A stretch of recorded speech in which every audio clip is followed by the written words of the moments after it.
எப்பப்பா தொழில வெற்றி அடைவோம்னா 2 விஷயத்துல வெற்றி அடைவோம். ஒண்ணு கடமையை செய்யறது, இன்னொன்னு என்ன பண்ணா கடமைக்கு செய்யறது. கரெக்டா? கடமையை செய்யறது, இன்னொன்னு கடமைக்கு செய்யறது. ஒரு டாக்டர்கிட்ட போய் கேட்டாங்க, டாக்டர் கடவுள் எங்க டாக்டர் இருக்காங்க? கடவுள் எங்க டாக்டர் இருக்காங்க? டாக்டர் சொன்னாரு, பிறப்பினுடைய ரகசியத்திலும் இறப்பினுடைய ஆச்சரியத்திலும் கடவுள் இருக்கிறார். ஒரு நடிகைகிட்ட போய் கேட்டாங்க, கடவுள் எங்க இருக்காரு? முதல்ல மேக்கப்ல இருக்காரு, ஷூட்டிங் முடிஞ்ச உடனே பேக்கப்ல இருக்காரு. அரசியல்வாதிகிட்ட கேட்டாங்க, கடவுள் எங்க இருக்காரு?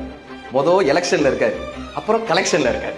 அவர் ஒரு விவசாயி அங்க வேலை பார்த்துட்டு இருந்த விவசாயிட்ட கேட்டாங்க, கடவுள் எங்க இருக்காங்க? அவர் சொன்னா, எனக்கு அதை பத்தி எல்லாம் தெரியாதுங்க, எனக்கு தெரிஞ்சதெல்லாம் உழுகிறது, எனக்கு தெரிஞ்சதெல்லாம் வேலை செய்யறது, எனக்கு தெரிஞ்சதெல்லாம் உரம் போடுறது, எனக்கு தெரிஞ்சதெல்லாம் வந்த லாபத்தை மீண்டும் நிலத்திலேயே போட்டு மீண்டும் விவசாயம் செய்வது, இதுதான் எனக்கு தெரிந்ததுன்னாரு. கடவுளினுடைய குரல் கேட்டது, நான் அந்த விவசாயினுடைய உழைப்பில் இருக்கிறேன். அந்த கடவுளுடைய குரல் கேட்டது.